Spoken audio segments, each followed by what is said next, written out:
Hello and welcome, Star Wars fans, to this week's episode of Duel of the Ranks, a show where we debate takes so hot that they'd melt a planet with twin suns. My name's Brody, and I'm joined by my co-host Amanda as we attempt to discover what story is truly the best from a galaxy far, far away. On this week's episode, we're going to be discussing ranks and hot takes from the Clone Wars Season 1, Episodes 11 and 12. By the end of this episode, we'll have a definitive answer on where these pieces of Star Wars content ranks amongst the rest. Amanda, we were on a pretty good streak. Episodes were getting better. Yeah. And we watched these two. And then now we have like an arc of two. And yeah. Wait, we're getting to the end of Season 1 though, aren't we? We are. It feels like it's gone so fast. Well, and so slow. Hold on. Are we really? I guess we are. Mm-hmm. There's only like, isn't there like 20 episodes, 21 episodes? Either way, we're over halfway done. There's 22 episodes in Season 1. So we're over halfway done. Yeah, we've reached it here. Yeah. At this point. I guess what happened these 2 episodes. Okay, so these 2 episodes together are called the Florrum arc. And it can God bless you. It contains 2 episodes. Episode 11, Dooku Captured. It's about during their own attempt to kidnap Count Dooku, Anakin and Obi Wan discover that the Sith Lord has already been captured by pirates. This introduces us to one of my favorite characters, Hondo Ohnaka. And then episode 12, while negotiating Count Dooku's ransom, Anakin and Obi Wan are taken prisoner. The Jedi and Sith form an unlikely alliance in a bid to escape, with Jar Jar Binks as their only hope.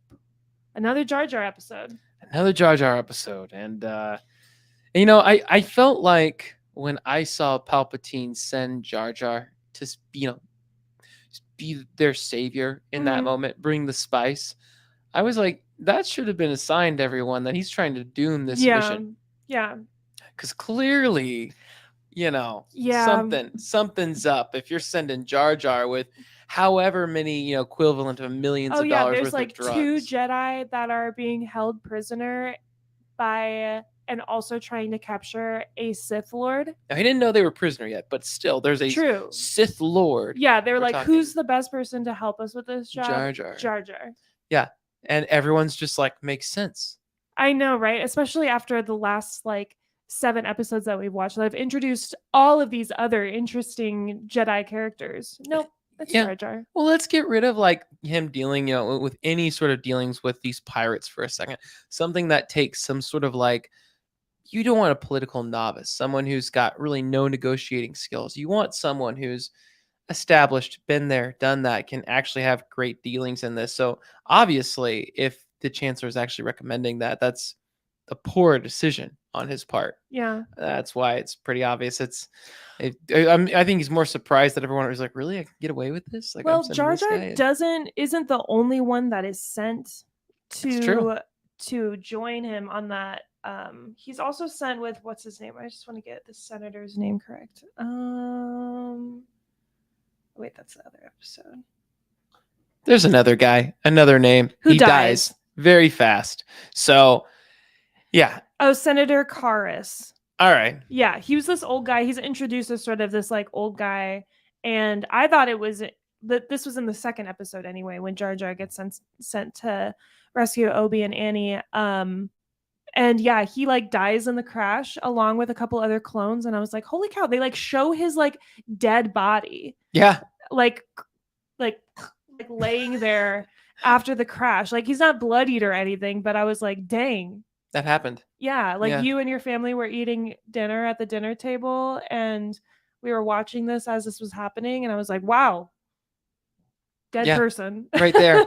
And not only that, it ends with Count Dooku finally, when he's able, his binds for the first time in the episode are broken, and he's free. And what does he do with that? Well, he immediately uses the Force to force choke one guy, and he uses that guy's blaster to shoot his companion. Yeah.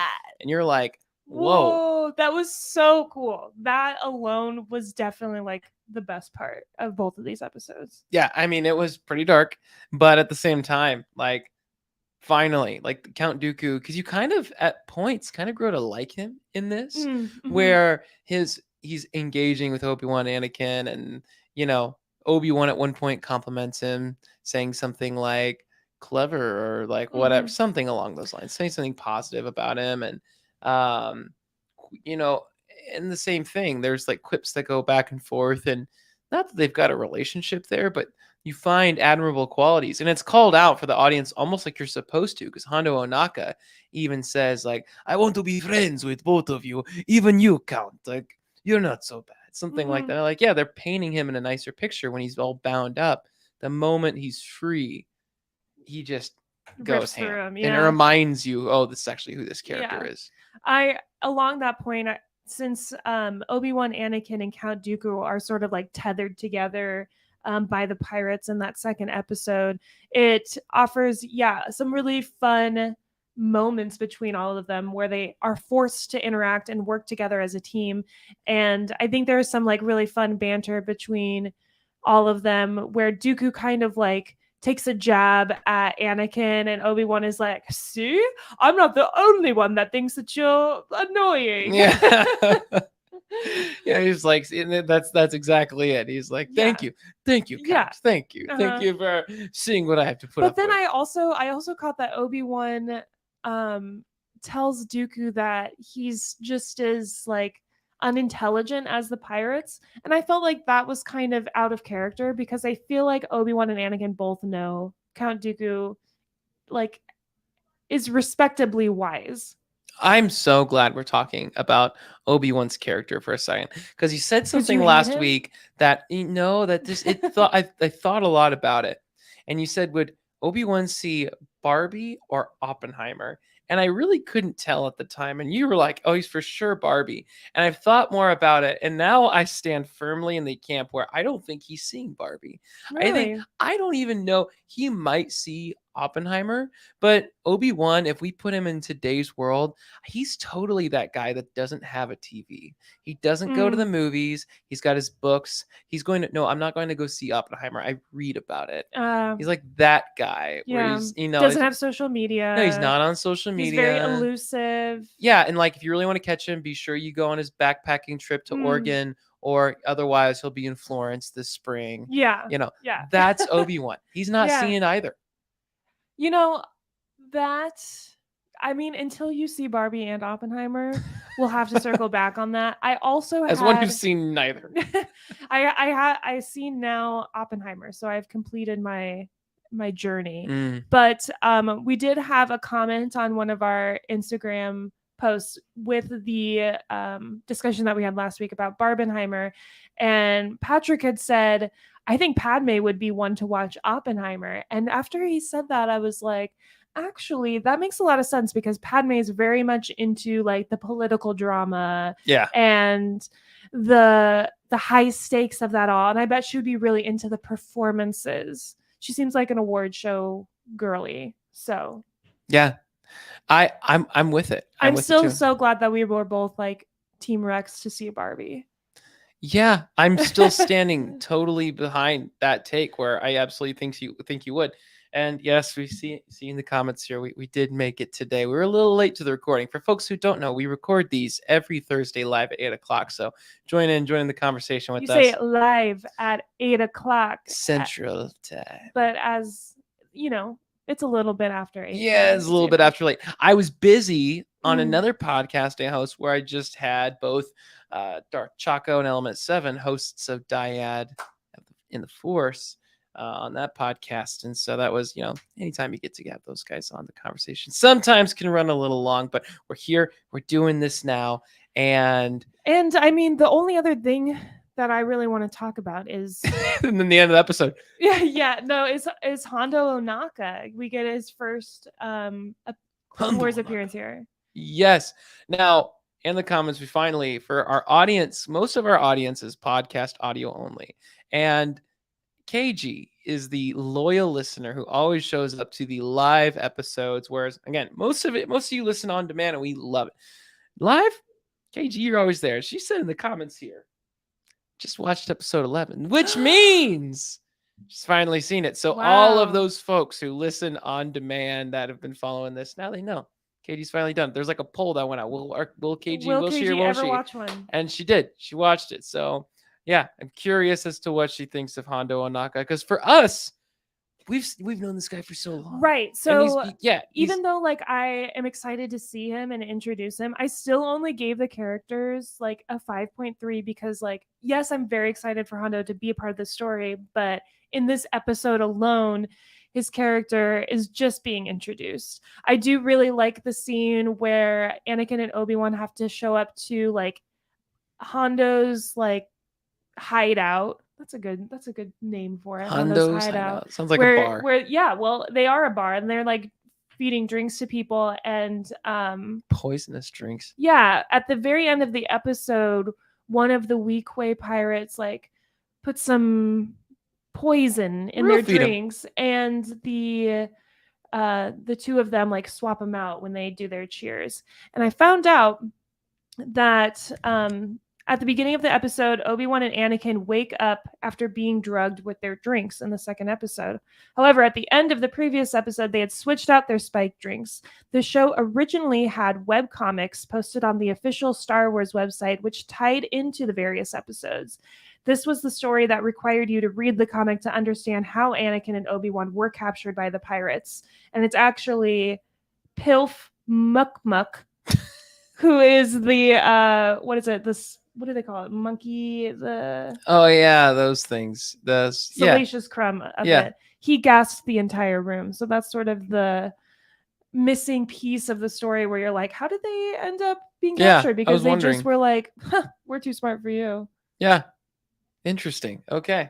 Well, I'm glad you did that research because I was curious and I didn't care enough to do it. And Yeah. I'm Well, glad. that's an interesting aspect. I wonder how long they did the web comics. I kind of want to look into that a little bit more and see at what point did they decide to like scrap it. Like nobody's reading these web comics. But yeah. Interesting. Yeah. No, I mean overall, when we look at the rankings for this episode, let me pull it up here.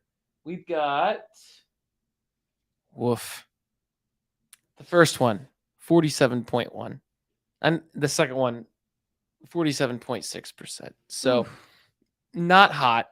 Not They're interesting. The best parts of these episodes were for sure when the characters were at their best. Really, that was just Dooku and Hondo Ohnaka. Yeah. I mean, nothing about Ahsoka, the clones, Anakin, Jar Obi-Wan, Jar. Jar Jar. And I mean, we talked about it. We were looking at each other. There's a lot of dialogue between Anakin and Obi-Wan throughout that's just painful. Just painful, circular Yeah. dialogue. And so, it hasn't hit its stride yet. It's going to, but right now there's a lot left to be desired. So overall, we gave this arc the weakest arc yet. Ooh. Yeah, as far as scores, it looks like 47.35, which is the lowest. Looks like Newt Gunray 64.4 with Malevolence at 53 and R3S6 at 49.65. Oof. Yeah, the Clone Wars It's a season sl- one's it's a, getting It's a climb. It's a climb. yeah, KG we said stumbled. the Space Cadet Kenobi was cute, and I would have liked to ride on that slide that Annie took to try to catch Dooku. And that's so funny that you say that because as soon as Anakin and Obi-Wan approach Dooku and he like pulls the lever and he like has a trap door shoot, I look over at Brody and I'm like, he like always has a trap door shoot. Like everywhere he goes. That's just like really on brand for him. So It's just kind of weird. yeah, Can we just say? like I want him to be in like the most random places and just like pull out a button and it's like, oh, we're in like the middle of the desert, but oh, a chute just drops and it's his escape. He's in Walmart. Yeah, Oh no. the line is too long. Yeah. It's just for okay. dumb reasons. I also in the second episode, which was titled "The Gungan General," one of the pirate bikes that they're riding in the outside has a mud flap girl painted on the nose.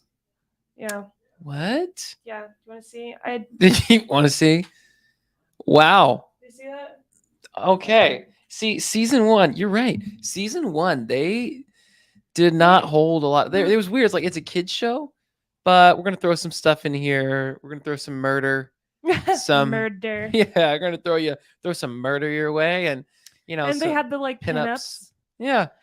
It's I was wondering how far they were going to take it in like Hondo's hideout, because there is like a woman like dancing on the table. I was like, what kind of bar is this? Yeah, and It's I was like, kind of worried for a what are second. they going to be doing? I'm like, what is happening here, Cartoon Network? You're Yeah. getting a little more dicey than. I mean, if you remember those like 90 early 2000s Cartoon Network shows, though, they were like raunchy.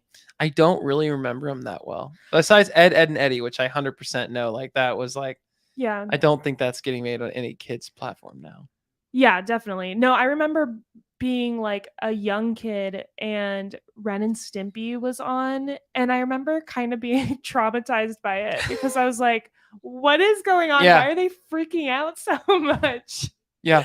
Yeah, that's what happens when adults on drugs make programming for children. Well, that's what I heard about like SpongeBob too. It was made Yeah. for like adults. It does have like that tongue-in-cheek humor, which is a really fun way to do a cartoon. Yeah. Have you seen any of those TikToks, by the way, where they plug SpongeBob and Patrick into other things? Mm-mm. Oh my, it's my thing this week. I'm Wait, sorry. like their voice or like? Oh no, it's them. Like someone, through rotoscopes, like takes them at 3D green screens them, whatever. And they take them outside of that and they plug them into something else. Like they had Dragon Ball Z where Patrick Stewart's just mocking Goku as he's like charging up for like a Super Saiyan. And Okay. Patrick, No, I have heard like each of the SpongeBob characters, their voices have been thrown into AI, and then they sing popular songs. okay, I've So seen it'd be some of like that. Plankton singing like Running Up That Hill, you know? Wow. All right, I have seen some of those things, but I'll have to show you after this because yeah, like I said, Goku's just getting ready to go ham, and Patrick's on the sidelines. Just if you could only see how dumb you look right now. It's just like it's so funny. It's so funny. I'm not doing it any justice. Put a link in the description, y'all. Okay. Go do yourselves a favor and check it out. It's hilarious. All right, but without Christian, we are really off the rails completely. I mean, this episode is a little off the rails. Yeah, I mean, there's not really a whole lot to dissect. Look, Anakin. It was really much like a bunch of like cat and mouse. Like we start off, Yeah, like, oh, we're here to catch you. Oh, you escaped? Well, we're gonna catch you. And then like, oh, he escaped again, but we're still gonna catch you. But where did he go? Oh, we caught him, but we're also gonna catch you. And now you're all going to try to escape, but I'm Yeah. gonna catch you. That was literally the whole story of both of those episodes. So yeah, and that's exactly it. Anakin's caught, but then he gets free. But now we've got Dooku. But oh no, Dooku got away. So now we got to go get Dooku. But now Dooku's in custody of the pirates. So now we're going to go get him. But now we're let's kidnapped. fuse them all together and make them all, and then they all tried to escape like 2 different times and they get caught both times. And it's like, what more can we add to this plot? I know. I'm like, all right, we're kind of hitting that same drum over and over. That's all right. Yeah. Okay. My question for you though, at the end, Obi-Wan lets Hondo go free. Mhm. Says, we're men of honor, and we're not gonna which is stupid because men of honor don't hold People criminal hustle? accountable. Like, what are you Yeah. what are you trying to tell me? Like, oh yeah, like you totally broke so many Federation laws. Now, obviously, Federation. Wow, I've been watching Star Trek. You broke you broke laws of the Republic, and there's no way. I mean, obviously, you're not in Republic space, but still, at that point, you could say no. Like, if you're going to do this, you're going to harm other people. I'm not saying I fully agree or disagree with Obi-Wan. I just think it's funny that on the precedence of honor Mhm. is why he's going to let them go. So my question for you, if you're Obi-Wan in that case, are you bringing Hondo in? Are you punishing him? Are you leaving him be? Or are you like a full-on Sith in that moment and just letting him have it? Count Dooku style. It was a cool, interesting plot device that at the end when Count Dooku escapes, Obi-Wan and Anakin get to decide that like they don't want to take Hondo and charge him with capturing them and holding them captive. And Anakin seems upset about it. But I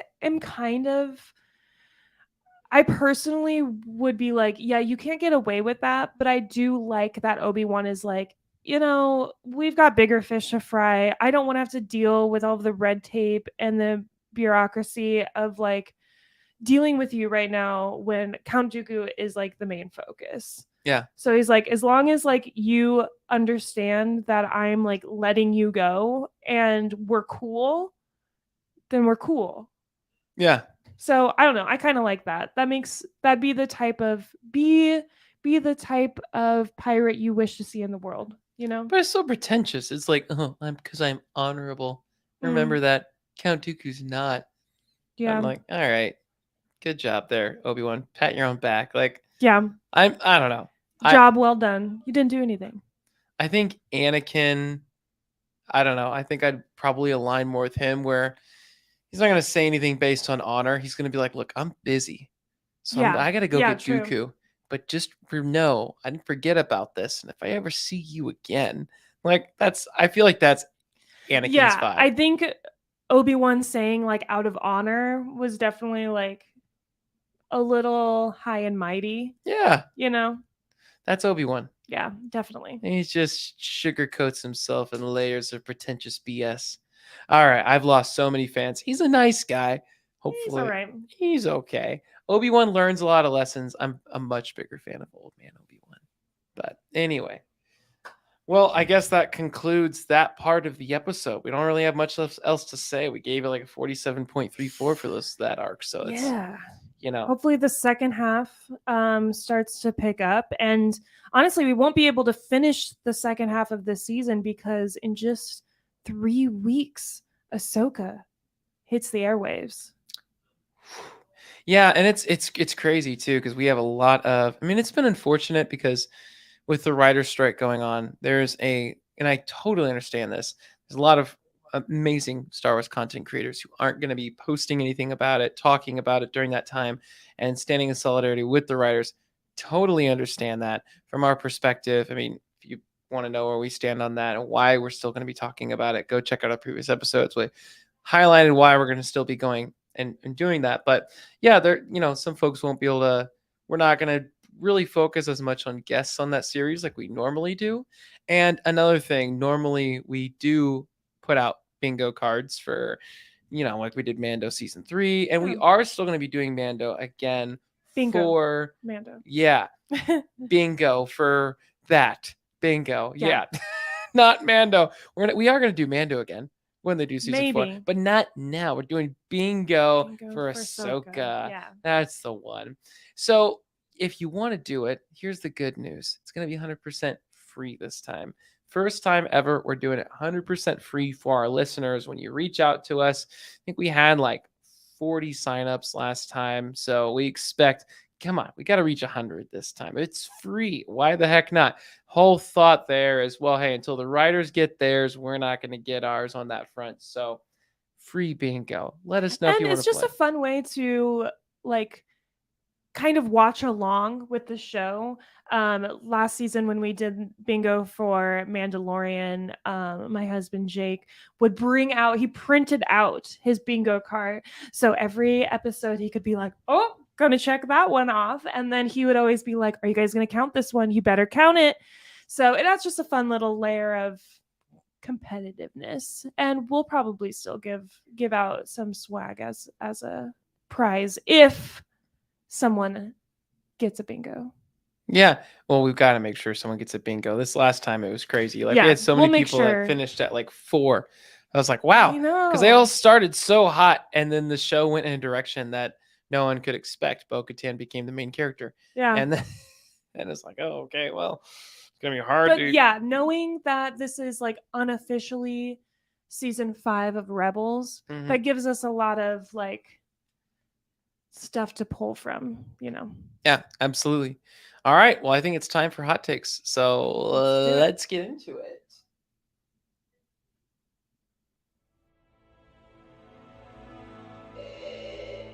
Don't be too proud of this podcast you've constructed. The ability to rank content is insignificant next to the power of an exceptional hot take. It is hot takes time, and I've got a hot take today. Let's hear it. So we find time and time again that the Republic, for which it stands, seems to be this pure thing for everyone on the inside. But literally, you've got Count Dooku, and by what they're going to do to get him, they're the transaction at terms. Obviously, Republic credits are worthless out there in the Outer Rim, so they're trading spices. So, and obviously, an enormous. I mean, I'm sure the equivalent of millions of dollars here. So, in order to do that, obviously, now I'm not here to say they made the right or wrong decision, but their hands totally got pretty messy in an attempt to bring Dooku in because they're like, whatever it takes. But one could also see on the outside, like, I understand why the Republic might take that approach, but if you're a Jedi, it's just another thing where I'm like, how many people are going to suffer because of the spice that's being distributed here? And it's not thought about in this episode, but the Republic's like, yeah, whatever. Just give it to him. Whatever. And like the Jedi are like, yeah, and we'll facilitate that transaction. We're good. First of all, where's the Republic just like drumming up millions of dollars of spice? They're like, oh, let me go hit our spice dealer that we have on speed dial. Yeah. Now, I do want to say there may be a point someone could add that maybe spice at the time wasn't what we know it as today, where it's this illegal. Maybe it's substance. just like saffron is a literal spice, but it's extremely rare and extremely valuable. Yeah, and that could totally be it. It's saffron. Yeah, it's saffron. It's 100% saffron. See, when I first watched this, I didn't even know anything about it, so I would assumed it's something like that, something that has like gold or silver, that kind of value, and so that could be the case here. But you know what? The Jedi and Republic have shown their hands are so messy anyway, and they'll do whatever it takes, that I'm going to say, no, someone in there knew that these were drugs used for illicit purposes. And yeah, the Jedi turned a blind eye to it. So proof of corruption. Yeah, I think it's pretty damning. I would like to know more about drugs in Star Wars. I feel like I've brought that up before because we've talked about the death sticks and we've talked about spice, especially in The Mandalorian and in Book of Boba Fett. We also know that Poe was like a retired spice dealer. Like, does spice need to be refined before it has like a certain effect, like a drug? And I don't know. I think there's just like a lot of lore that creates sort of this realistic world and makes sense because you have to have these corrupt like mafias working with something, but it's also very like we gloss over it so much, so it's just spice. But yeah, I think it highlights how governments in general have to do whatever they can to win a war, and it's actually pretty much never ethical. It's not always an ethical way to I don't think there is an ethical way to win a war. So yeah, it's more for me the Jedi than the Jedi doing that is really icky, helping broker that deal. Like, maybe if it was a senator, I'd be like, yeah, like, oh, you're like all of them. I mean, Yoda was like in the room. Like, they know what's going down. They're not like, whoa. What about the ramifications of all the people? Like, at what cost with this war? Or what's it going to take for us to... So, I mean, if they were, as we already know, they were blinded by really their own ego, is what it seems. And so whatever it took, that's what they were going to do to get the war done. And ultimately, like, the Jedi become very muddled in what their purpose is supposed to be in this war, and I think that's getting showcased in this like situation. I also want to bring up how when Obi-Wan and Anakin are searching, or no, Obi-Wan first boards the ship to find Anakin, he's just searching room by room, and he's not even using the Force to be like, oh, I know where Anakin is. I feel like they just really don't use the Force in the ways that they should sometimes. Yeah, we talked about that too. That's another point. Yeah, that's like, why not? You're a Jedi Master. Yeah, shouldn't you be like non-violence all the way and like Mhm. only pull out the lightsaber when you need it. But Yeah. All right. So with my take, what do you want? Vote up, vote down. It's been a minute since we've done this. So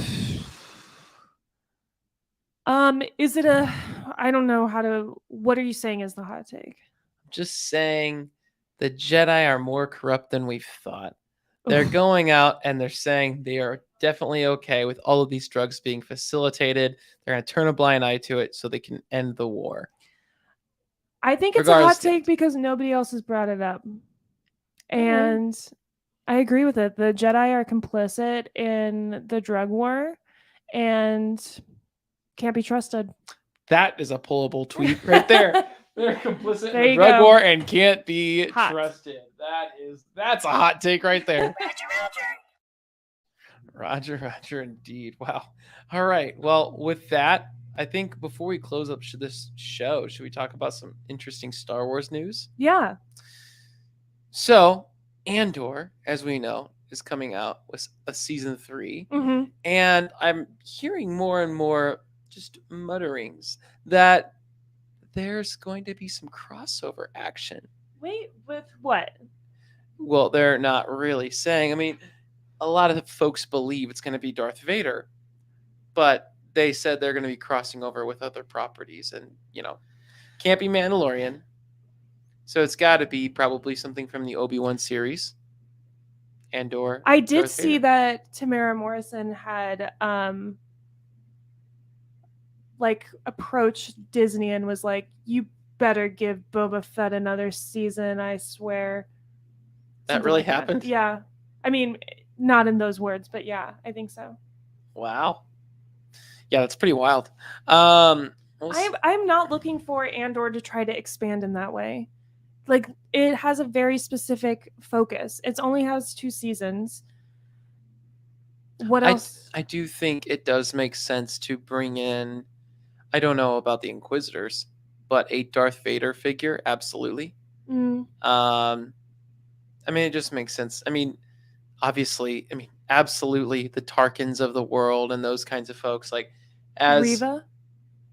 I don't know about her either. Again, we're talking about unless there's a Jedi presence there.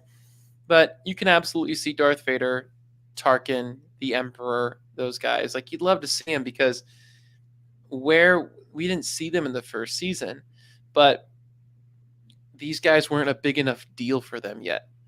I mean, remember, at first, that's what I love about this. It kind of feels like a video game in that the opposition, the adversary in the beginning, the antagonist is Cyril. And to go from that to what will be the Emperor, now obviously, because the attack on, that Rebel Alliance, that's the ultimate last stand above Endor. And so, it's going to happen sooner or later. So why not introduce it in some capacity in this show? So lots of great writers coming on, lots of great directors. And hopefully they can be paid. Yeah, hopefully a little bit, Hopefully just give him some money. Hopefully just a little bit of money. In other Star Wars news, maybe you should be familiar with, like, From a Certain Point of View is those like series of anthology short stories. The Return of the Jedi one is coming out soon, and it features a short story from the beloved Dexter Jettster. Oh. Which is a shout out to Christian. Yeah, I was about to say.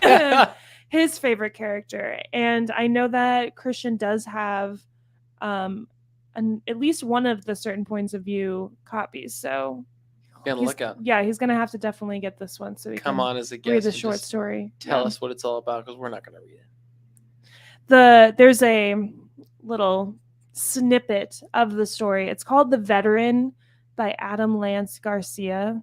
And this was posted on Star Wars Books on their Twitter. Dexter Jettster thought of the boy he had met on Lenara and all that the boy would never see. He thought of the warrior the boy had become and the war that had been lost. The war Dexter Jettster had helped start. Dun, dun, dun. Wow. All right. Yeah. Maybe I will read it. Interesting stuff. Well, do we have anything else to say about Star Wars on this week's episode of Duel of the Ranks? Because I know we can talk about a whole lot of other stuff. We could. I don't think I so. think on I Star said Wars. everything I needed to say. You said everything. All right. Well, I want to say I fully back Tamara Morrison. If he really did go back to Disney and say we need a second season, I'm fully there with him. Hopefully it happens. So Yeah, that's all I got. he threatened to go full Boba Fett on them if they didn't. So What version of Boba Fett? The one that just like falls over and No. gets drunk at a party? Or like yeah, the like slave one shooting down the churchgoers. Yeah, the innocent churchgoers. Yeah, the bike gang. Oh man. Well, all right. Well, that's this week's episode of Duel of the Ranks. Be sure to listen in. We've got a very, very, very special episode coming up. We're nearing 100 episodes. 100. And we've had a lot of amazing co-hosts and guests. So be sure to be listening out for that one particularly, because we've got some really fun surprises for y'all. So anyway, that's this week's episode of Duel of the Ranks.